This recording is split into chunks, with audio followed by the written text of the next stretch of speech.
The Firm Differentiator 10x System, Episode 003.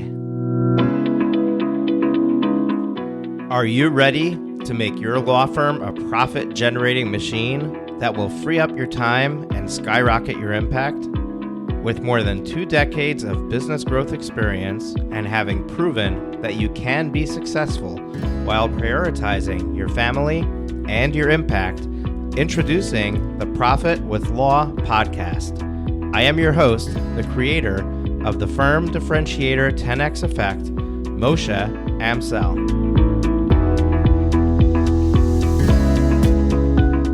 Well, hello there and welcome to the Profit with Law podcast. This is the Firm Differentiator 10x System, episode 3.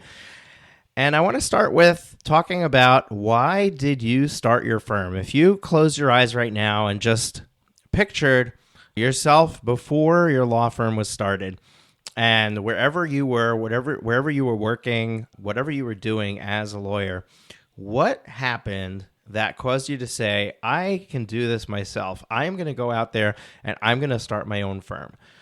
For some of you, that could be because you have a mission that you want to accomplish and you want to effectuate change on the world and you want to hold the torch of a specific law or a specific societal movement, or you're very passionate about a very specific genre of people that you're trying to help because of some past experience or story that you've experienced. So for some of you, the motive is a higher motive and a higher calling that you're after.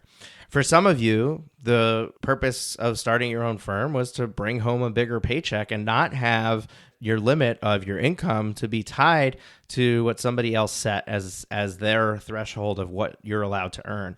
And for some of you, it's time freedom. For some of you, it's freeing up time to be able to spend with your kids and your family, or to be able to spend on hobbies or passions that are important to you, or to be able to spend on your own physical activity and exercises and going out into the outdoors and enjoying different sports and activities that you like. Whatever reason that you started your firm, the question is, have you achieved that yet? Have you been able to go out and achieve that?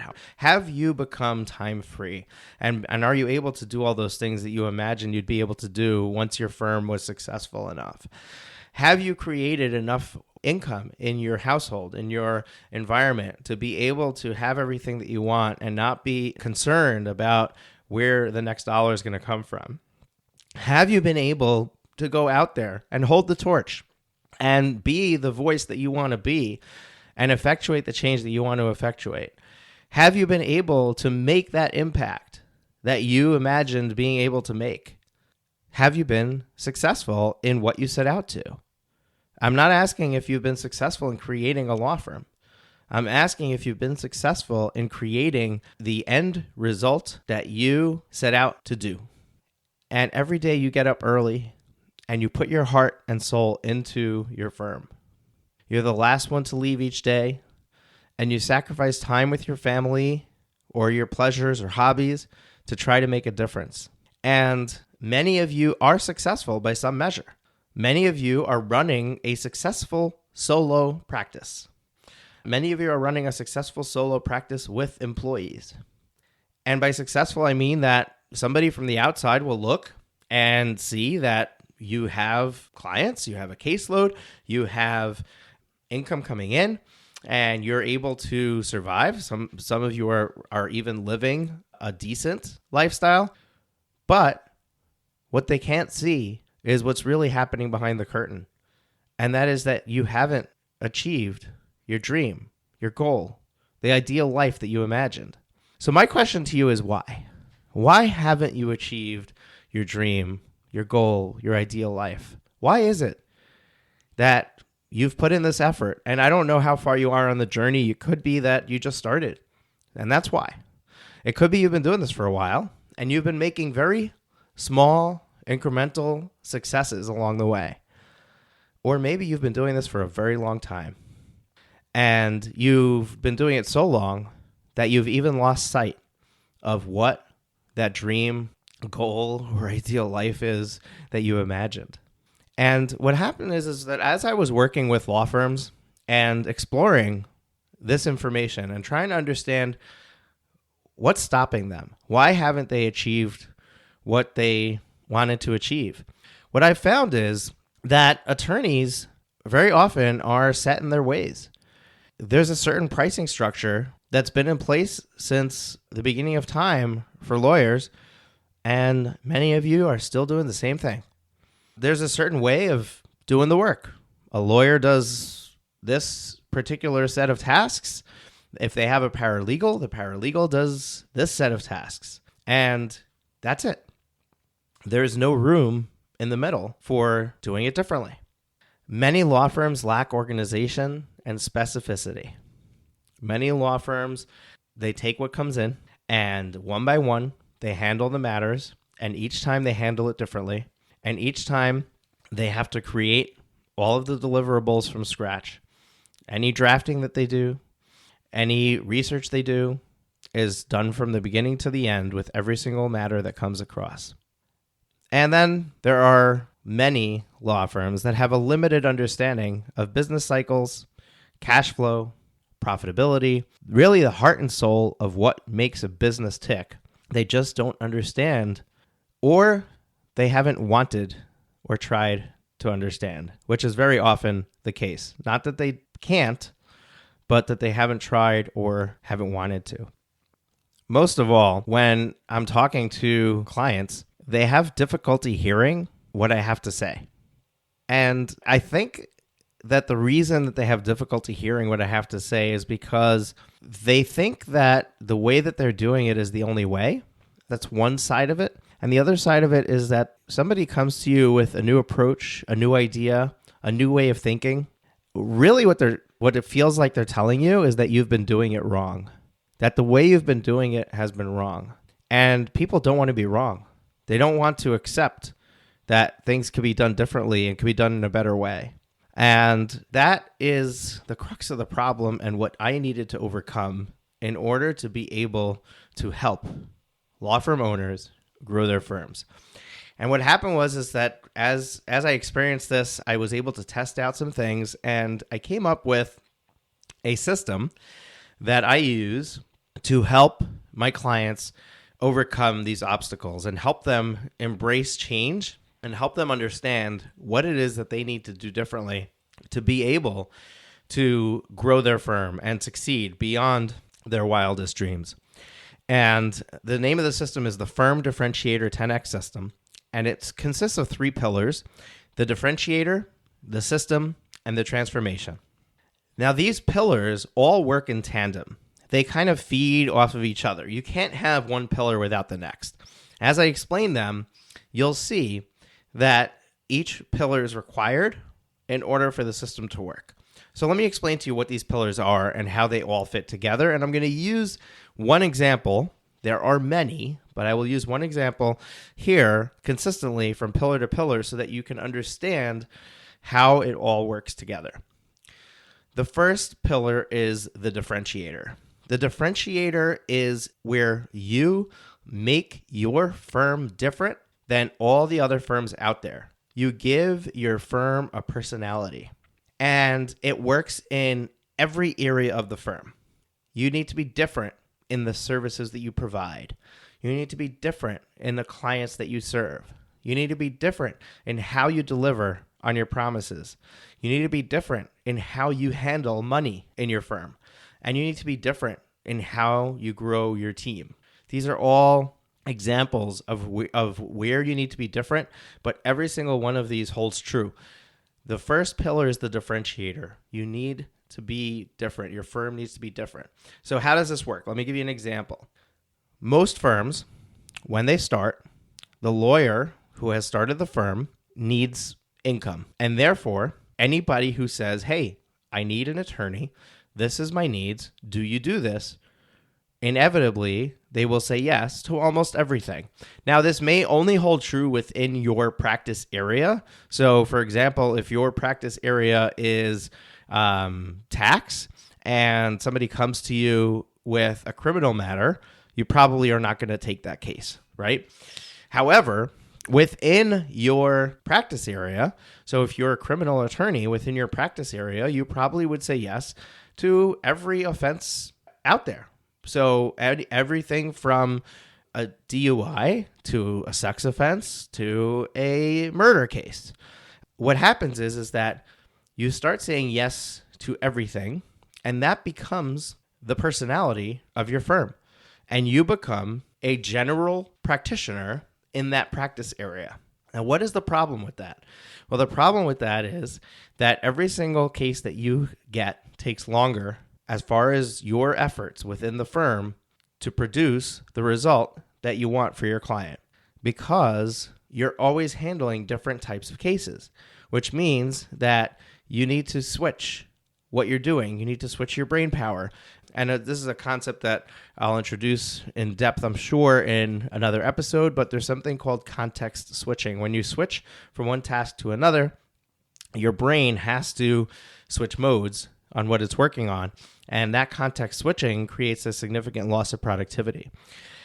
Additionally, you may not have all the answers readily available. You may have to do a lot of research. Where you're working on multiple matters, you may need to continually be turning to research to be able to make the case and defend that client or represent that client properly. Additionally, when you have all kinds of matters that you're taking, you can't create systems and processes. It's almost impossible and daunting task for a solo attorney or a solo and small staff practice.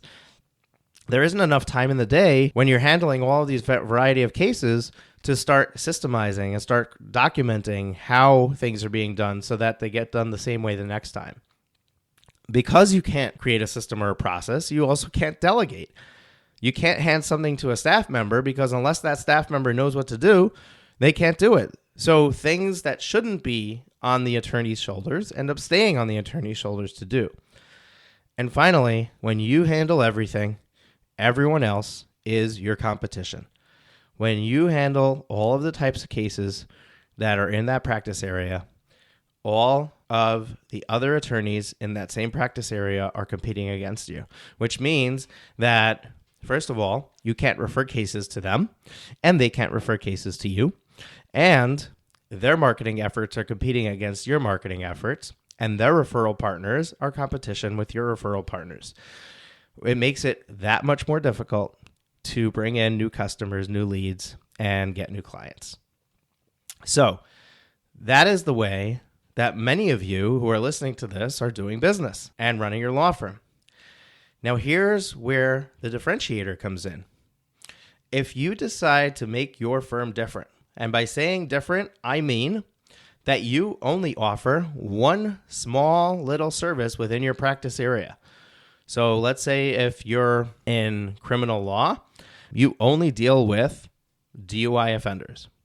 Or let's say you're in tax, you only deal with offers and compromise, and that's it. Or let's say that you are in estate planning.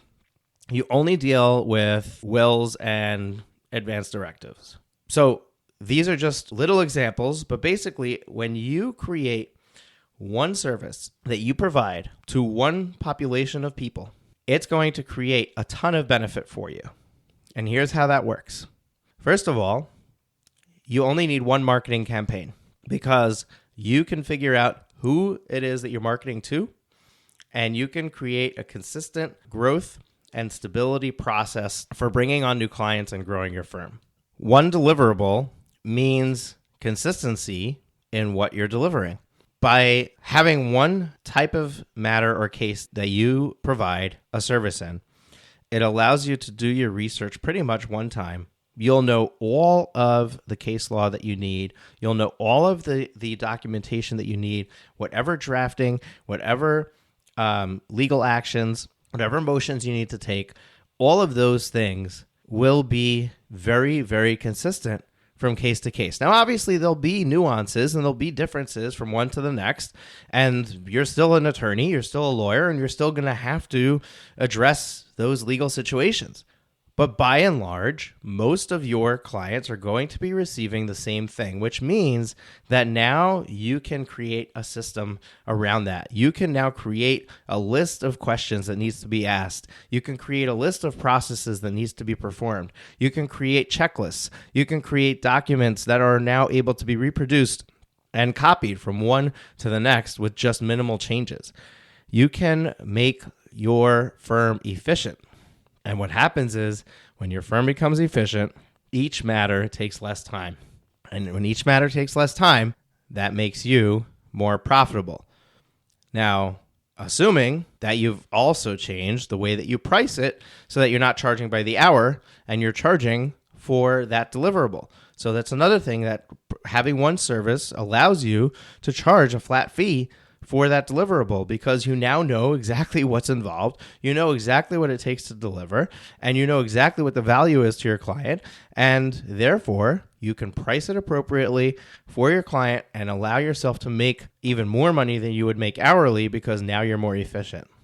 And finally, it turns your competition into collaborators and referral partners, because when you specialize in one specific area within a practice area, other attorneys in that practice area who are not familiar with or don't do that specific thing as well are going to get somebody knocking on their door, and they're going to say, oh, I have the perfect person for you. And they're going to turn around and refer that business to you. On top of that, when somebody else out there is referring business to your, what used to be your competition, they can still refer business to that person and also refer business to you, and they're not a conflict, because you deal with a very specific client and a very specific subset of law within that practice area.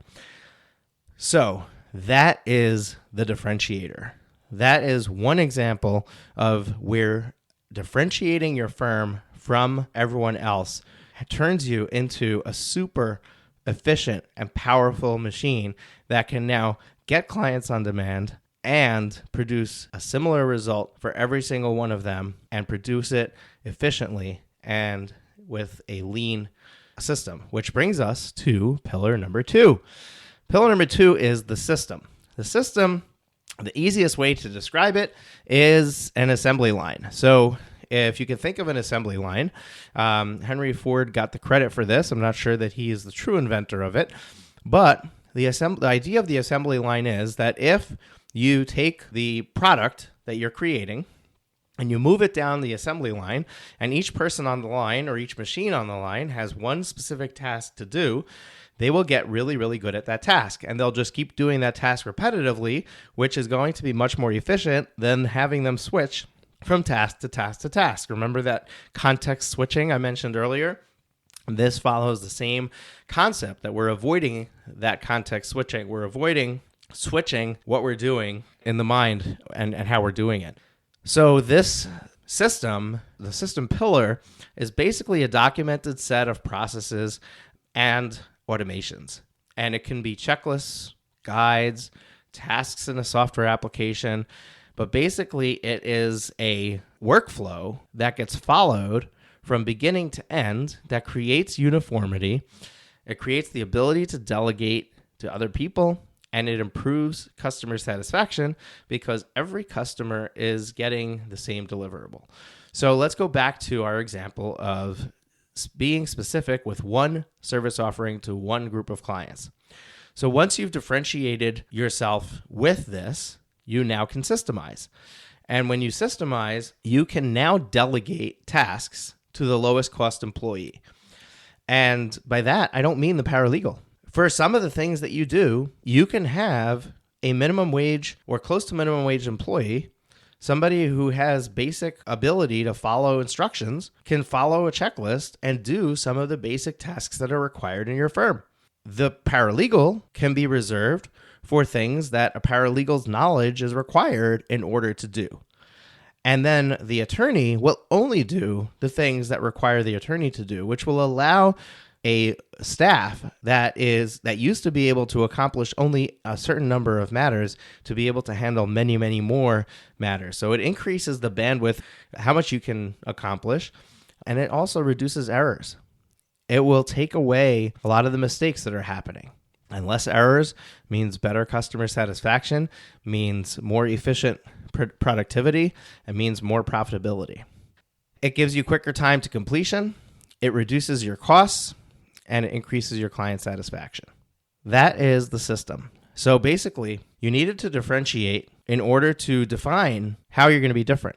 The system is basically the nuts and bolts of putting this machine in place to implement the differentiation of your firm.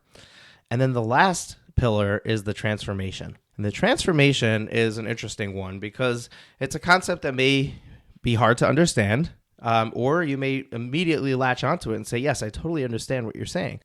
The transformation is all about you and the human mind. The human mind, if I can give you an example, there's studies that show that somebody who, if you take two people with equal skills and equal knowledge and the same personality, so they're just as desirable as each other, and you put them both out into the same workforce environment, and one of them has earned a six-figure income before and the other has never earned six figures before, the likelihood of the one who's earned six figures before to land a job that's going to pay him six figures again is extremely high.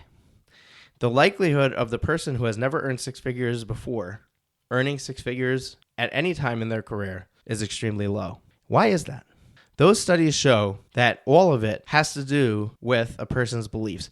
I can tell you from my own personal experiences that when I was a newlywed, I was fairly new in the IT industry, and I was earning a very small amount of money. I don't remember the exact number, but my guess, if I had to guess properly, I think it was between $12,000 and $15,000 a year. When I had my first child, I went back to my boss and I said, I need more money.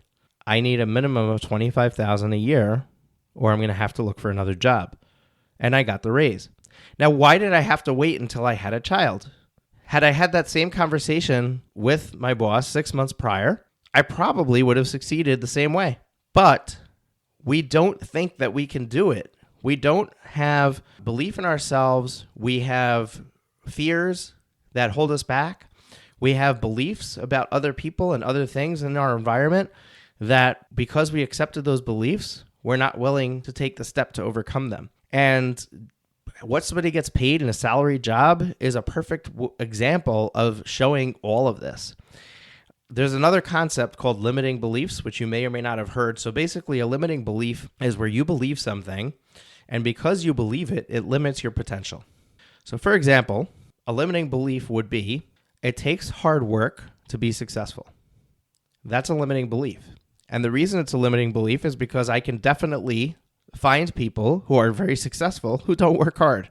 And as soon as we find that, the belief is not true. Yet, many of us subscribe to that, and therefore, we work 12 to 18-hour days because in order to be successful, we have to work a lot. So by the fact that we're busy, we're creating the opportunity to be successful. But if we were to destroy that belief and stop believing that and replace it with the belief that you could be successful by working as little as possible, guess what? You actually can start working as little as possible and you'll be successful. Because now that you believe that it could be done, you're going to find a way to make it work and make it happen. So the transformation is where you start to understand your mind and you start to understand what it is that you're subscribing to as your belief system and start to question those beliefs. So the service offering example, this is how it fits in to that example. You can't say no to other matters unless you believe this is the way. You see, your belief is that in order for me to have a successful firm, I have to say yes to all of these matters in this practice area, because if I turn business away, then I'm going to get a bad name. They're going to go somewhere else to my competition, and I'm not going to have enough income in order to grow my firm. Whereas if you replace that with understanding that if I take all of these other cases and all these other matters, I am now removing all of that bandwidth from myself and my staff to be able to handle the ones that we need to handle, the ones that are good. And therefore, you're not going to pursue the ones that you need because you're full, because you're busy, because you just don't have the time and you can't focus on those things. Changing beliefs about who can do things. If you narrow down to one service offering, you're going to have to change your belief about what types of work can be handed to what types of people. There are many, many attorneys, you might be one of them, that believes that they need to do 90% of the work on all of their clients' matters. And if you believe that, then you're going to keep that, and you're not going to be able to delegate. You're not going to be able to hand it to people who are cheaper than you, people who have more time than you. And you're going to hold on to those things, and that's going to limit the growth of your firm. Changing beliefs about what is allowed according to ethics. Now, this is one that really gets me because, you see, as a non-attorney, it's kind of hard for me to refute it, but I know it's happening. I know it's happening because I've heard it being refuted by other attorneys. But basically, a lot of times when I make a suggestion, a client will turn to me and say, oh, we're not allowed to do that because of ethics. It's an ethics violation. An attorney is not allowed to do this. An attorney is not allowed to do that. And the problem is that I don't know where a lot of the attorneys are getting their information. But the reality is that it's not true. In many cases, it's not true. For example, one of the things that people do often is they create a trust account for their retainers. And many state laws and state bar requirements don't require you to have a trust account for retainer funds, only for funds that are held for a client specific to the matter. So, for example, a real estate attorney with the funds for closing or a deposit on a real estate property. Or, for example, a landlord-tenant attorney who's holding funds for a landlord or a tenant rent money that is being held because of a dispute that's happening. So that's really what a trust account is for. Retainer funds are really funds that are being paid in advance for the services that are being provided. Now, it could be that there are some states that require you to have that in a trust account. But I know for a fact that I have clients that are in a state that does not require it, and they had a trust account for that reason, which means that they created a massive complexity in their business, opened themselves up to a lot of the attorneys. Their biggest fear is being disbarred because of trust account issues. And now you've opened yourself up to that because you didn't even need to, like because of a belief that you probably heard in a lecture or somewhere, or, a lot of this word of mouth beliefs that are created that are not really true. So what we need to do is we need to learn to start questioning these beliefs and to research and see what's really true and to test against those beliefs and to see if we can replace them with absolute truths and not with something that we just believe because we heard it, because we experienced it, because we saw it with somebody else. So, in summary, if we take the three pillars and bring them together, this is the Firm Differentiator 10x system. When I can have somebody take all three pillars and get them to work in unison, we can start working through every piece of your business, and we can start looking at each one and saying, how can we differentiate? What's the system we can create? And what is the transformation that we require in order to make this work? And it works beautifully. These three pillars work together to change the identity of your firm and make it specific, which allows for the creation of systems and processes and automation. These can only happen if you undergo a transformation yourself in your mind and changing the way that you believe.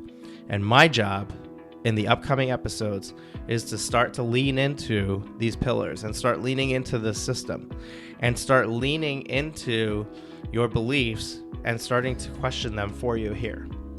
And start opening those conversations and having the necessary discussions to allow you to start to create a law firm that can bring in consistent sales, consistent clients on demand all the time, produce efficient deliverables for those clients and close those matters out in a lean and efficient way, create a profitable empire for yourself that will then allow you to increase your name in the industry and become the go-to firm for that specific thing. And that will allow you to finally be able to grow your impact, have that time freedom you've always wanted, and create amazing financial success.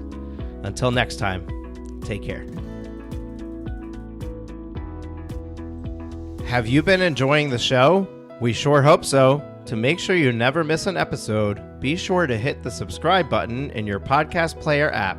Next week, we will be back with more valuable resources and ideas on how to break the mold and take your law firm to the next level.